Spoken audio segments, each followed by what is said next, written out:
Baby's Day Out is about as interesting as my taint. This film is complete and total bullshit, and I didn't buy its unrealistic premise for one goddamn minute. But the one positive thing about the film was that it didn't lie to me. It was pretty much exactly what it said it was. However, when the film was released overseas in Germany, audiences there must have been very disappointed because the poster for the foreign release of the film was accidentally titled Geschlechtsverkehr der Schmerz entfernt. When loosely translated, it means fuck the pain away.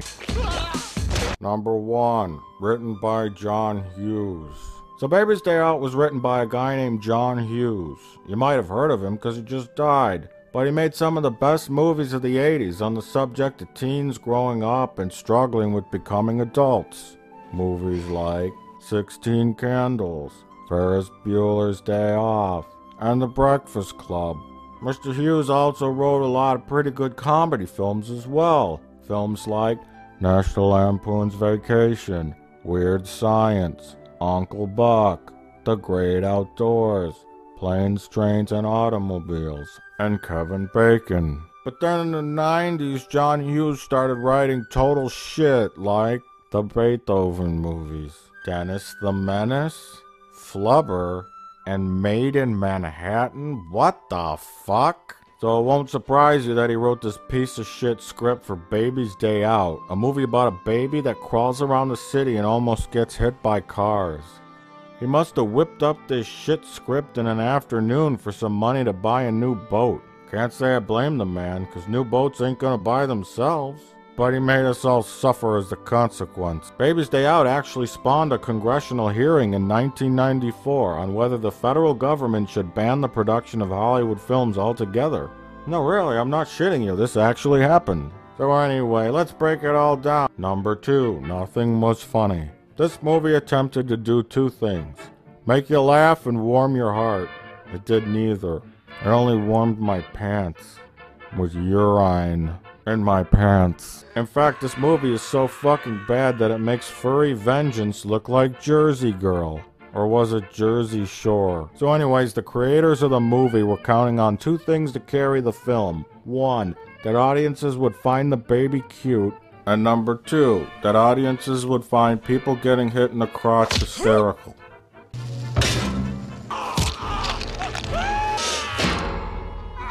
And that's pretty much it. And while this baby does have a face that you just want to feed Taco Bell to, it doesn't make up for the massive amounts of flaws that this fucking movie is plagued with. You see, a classic cartoon premise doesn't translate to real-life situations without totally frustrating people. So many things happen in this movie that just make you so fucking angry that I can't list them all. From people never ever noticing that there's a baby right there, to people sustaining injuries so severe that they should have died.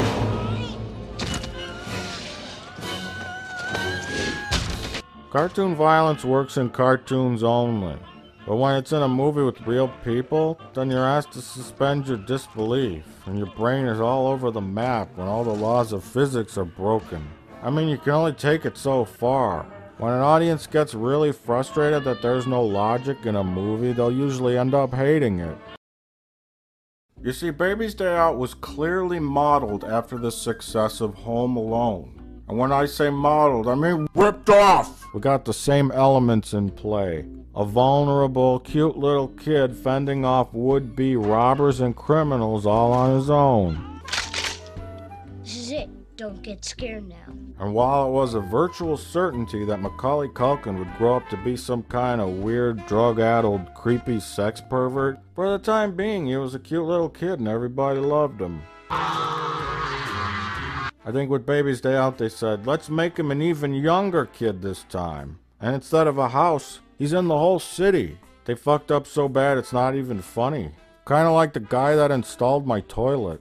So the main bad guys in this movie are 3 knucklehead criminals who kidnap baby Bink to get ransom money from his rich parents. They pose as homosexual photographers to gain entry into the house. You were expecting us?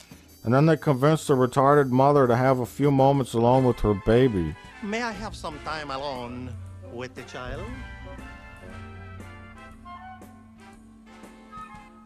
What? To learn how best to him. Uh-huh. Yeah, nothing weird about that. So then they sneak him out the window into a creepy van and leave. At least they got a proper car seat for the baby. Now, while we're on the subject of ripping shit off, these guys are essentially the modern-day Three Stooges. There's the slightly smarter one that's in charge. There's the dumb one. And lastly, the guy that was in the Matrix. What? There's no fucking shame at all with this movie. They're just taking shit that's worked before and shoving it in wherever they can. There's nothing original here, and that's the big problem. It's all a bunch of crap we've seen before. You know, when you're 119 years old, you've seen a lot of stuff. You've seen a lot of old cartoons, old movies, TV shows. So when you watch stuff today, nothing really seems new or fresh. Except for Twilight. I really like Twilight. But you see, the Three Stooges, I mean, those guys were professional slapstick guys. These assholes aren't funny at all. I mean, it's kind of shocking that in a film that relies entirely on slapstick humor, that they didn't cast anyone that's associated with physical comedy in these roles. Let's take a look at this first scene. So the joke here is that Joey Pants can't change a diaper, and he's got no idea how to put clothes on a baby. Let's watch.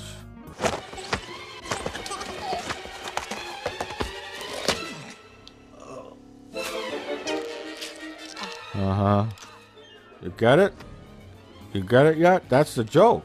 Hey, maybe you should download a program into his brain about childcare.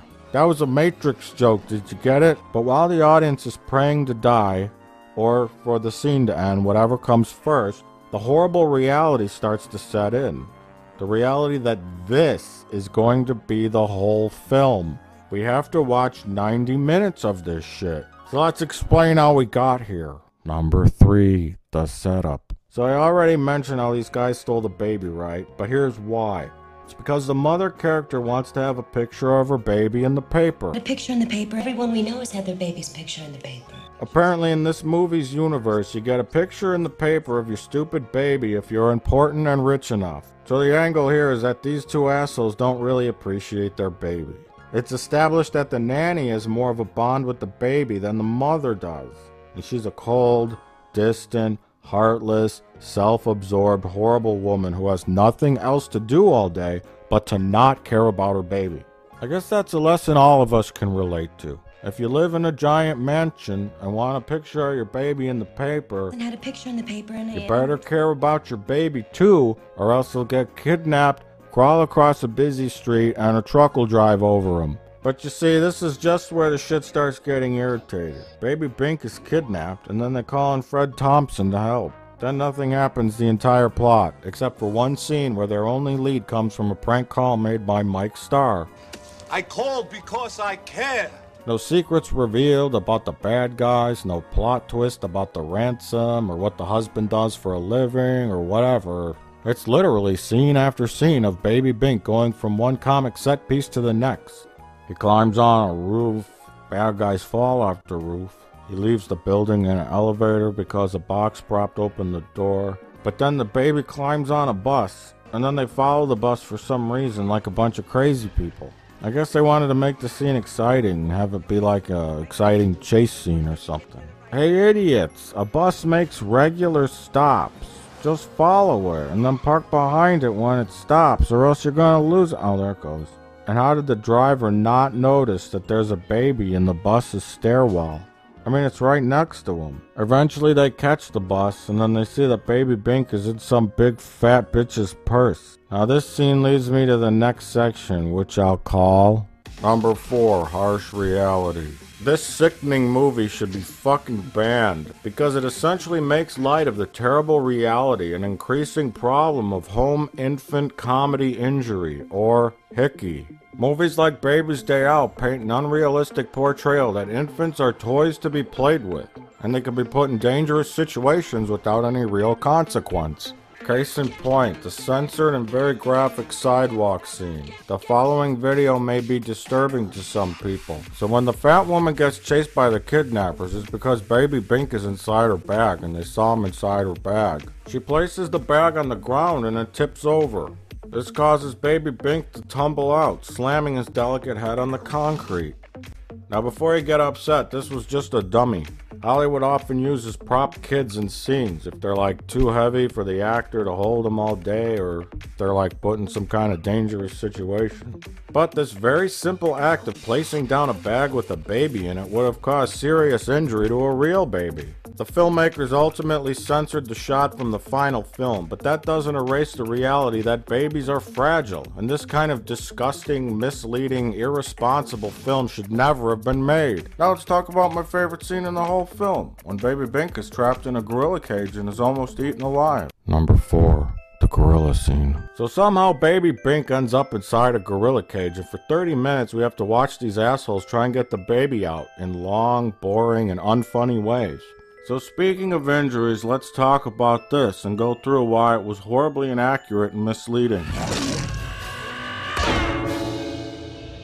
Number 1. In order to bend a 1" by 1" steel bar, you need to exert about 40,000 psi of pressure. Number 2. His body would not be able to apply that kind of pressure without resulting in serious medical injuries.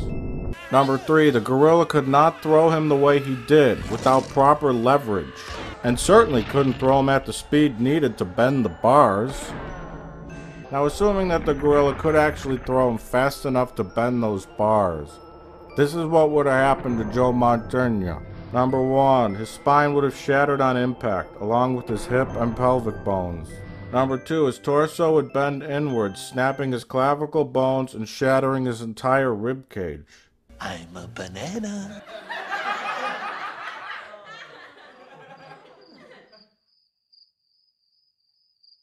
Number 3. Massive damage to all internal organs. Number 4. His skull would have cracked when it hit the bars, causing brain damage or instant death. If his head managed to pass in between two bars, the whiplash effect would have certainly severed his head from his body.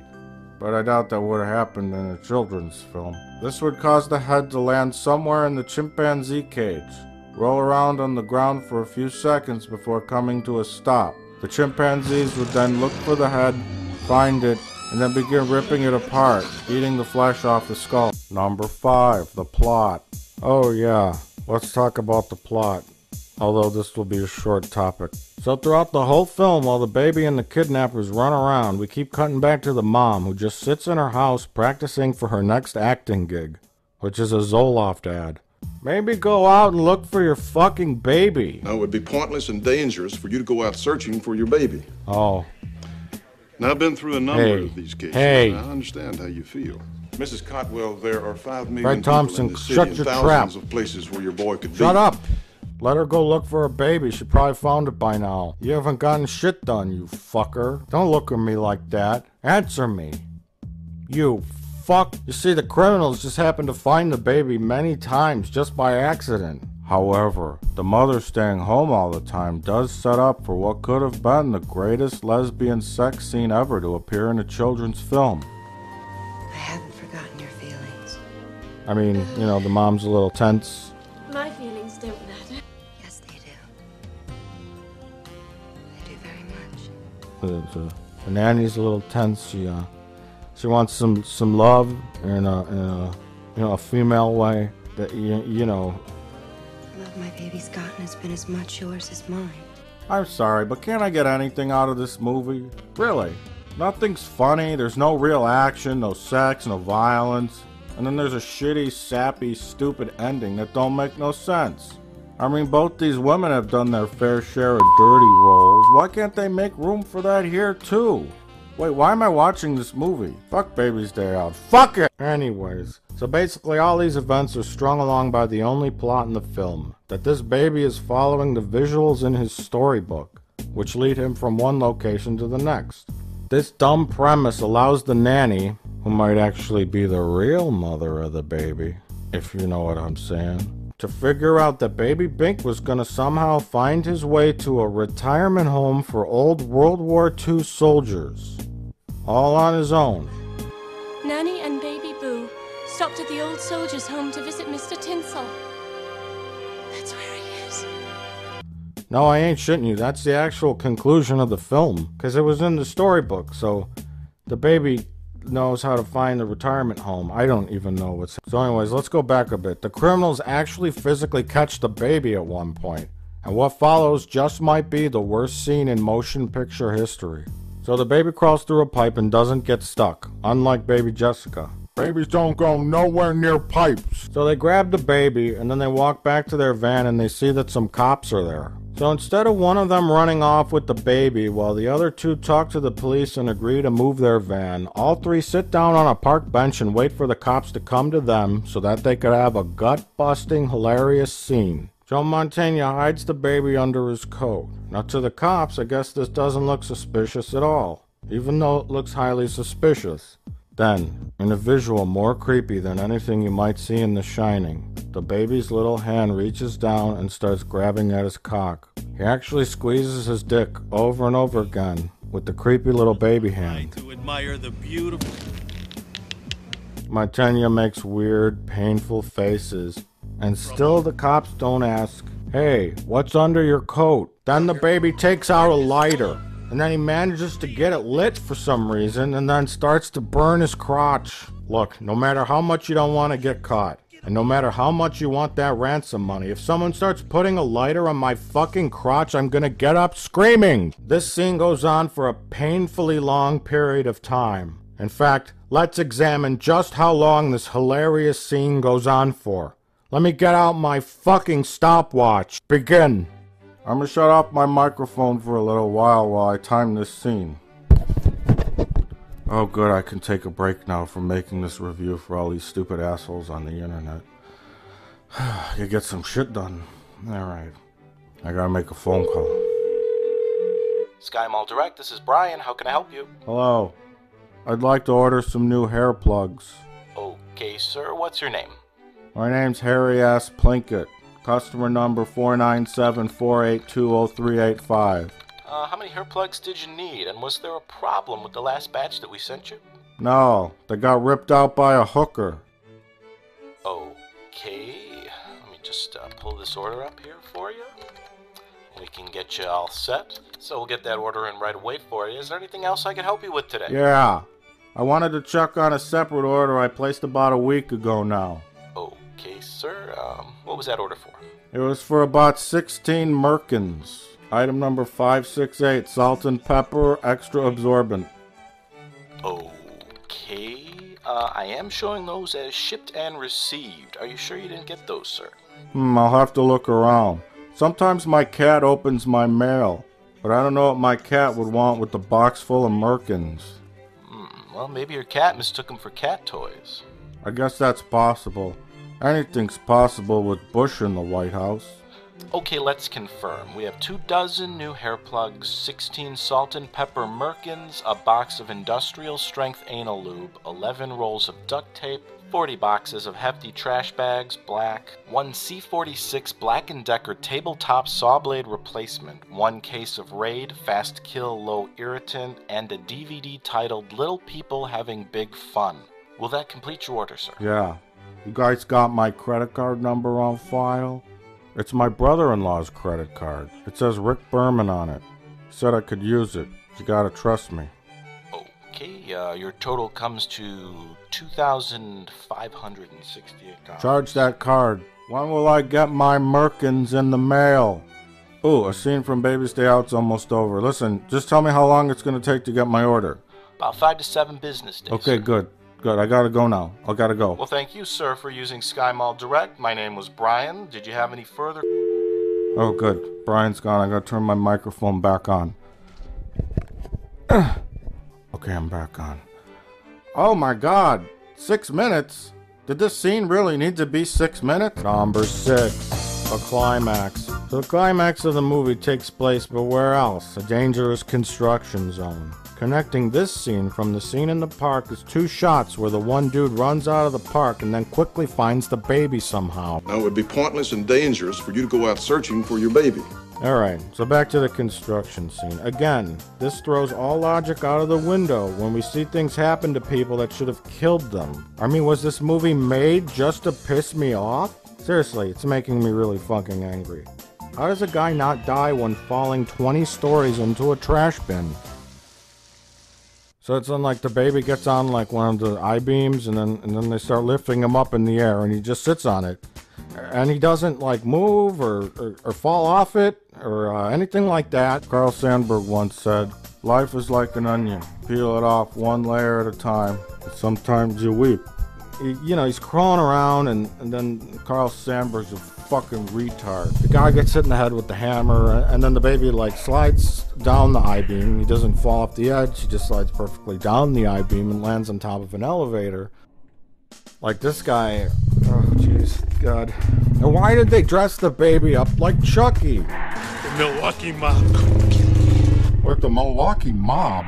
What the fuck does that mean? And then like, I don't know.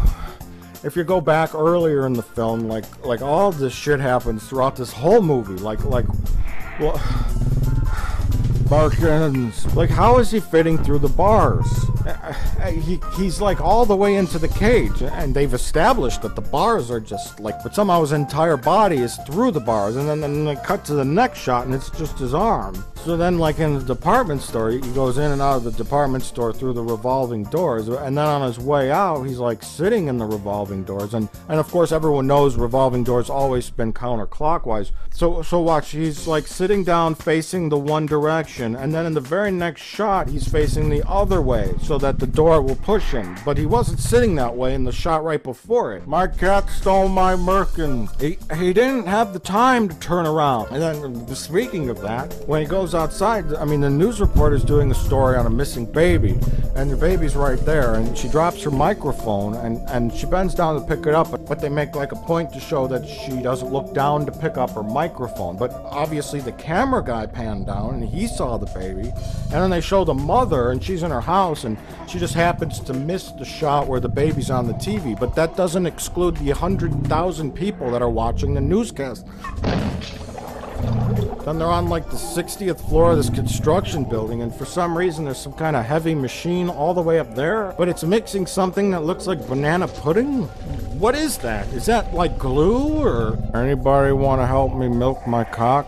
It doesn't look like concrete mix to me. It looks more like banana pudding. Maybe they're making some kind of comment about the Gerber Corporation and their anti-union practices. And so email me if you're in construction and you could tell me what that substance is. What? You want to make jokes? Join the circus. They don't tell jokes in the circus. It's more about acrobatics and animals and amazing feats. It's not really about jokes.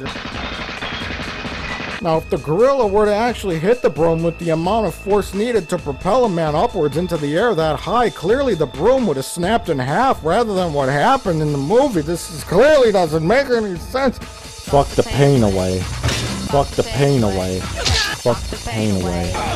Fuck the pain away. Fuck the pain away. Fuck the pain away. Fuck the pain away. Fuck the pain away. She lied to me. She said she was gonna put it in episode 3 and she didn't. She lied to me. Instead I had to sit through this piece of fucking shit.